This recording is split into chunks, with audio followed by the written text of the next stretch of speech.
Bonjour Laurent Bonjour, Guimier, Brice. le vrai faux de l'info sur Europe 1. Vous passez ce matin votre détecteur de mensonges sur un rapport de la Cour des comptes qui a été révélé hier et qui porte sur la gestion de l'éducation nationale. Oui, ce rapport choc qui décortique l'utilisation des 50 milliards d'euros dépensés chaque année pour payer nos 800 000 enseignants. Alors le verdict est simple, 50 milliards par an pour produire des élèves très moyens par rapport à leurs petits copains étrangers, c'est trop cher, il faut réformer.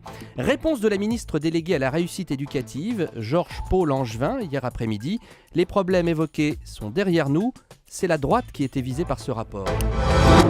Je tiens à vous rappeler que ce rapport porte sur une période qui s'arrête à 2012, donc avant que nous n'arrivions aux responsabilités, et que par conséquent, la critique porte surtout sur la gestion des fonds avant que nous soyons en responsabilité.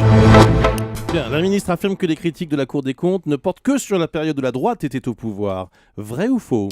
C'est faux. Je me suis plongé hier dans les 211 pages de ce rapport qui apporte deux notions fondamentales au débat. Un diagnostic général du corps enseignant et puis des remèdes pour le soigner. Alors oui, le diagnostic de base a été fait sur la période 2010-2012, donc une période où la droite était au pouvoir, mais pour une raison simple. L'étude de référence, dont la dernière en date classe les élèves français, je le rappelle, 18e sur 34 dans les pays de l'OCDE, n'est publiée que tous les 3 ans. La prochaine sera publiée fin 2013. Et les remèdes, comme vous dites, est-ce qu'ils évoquent les projets du gouvernement ?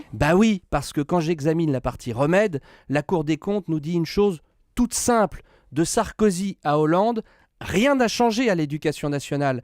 Et c'est cette structure intangible qui est critiquée avec, avant toute chose, la gestion du personnel qui est trop centralisée, pas assez souple, qui ne tient pas compte de la réalité du terrain. Tiens, un exemple parmi d'autres, et là c'est écrit en toutes lettres, page 45. Le projet Payon de refondation de l'école dont on parle en ce moment ne résoudra rien au problème de l'évolution d'un prof qui voudrait passer de l'école au collège. Pire encore, la Cour des comptes se positionne face aux 60 000 profs promis par François Hollande. Je lis là encore page 136.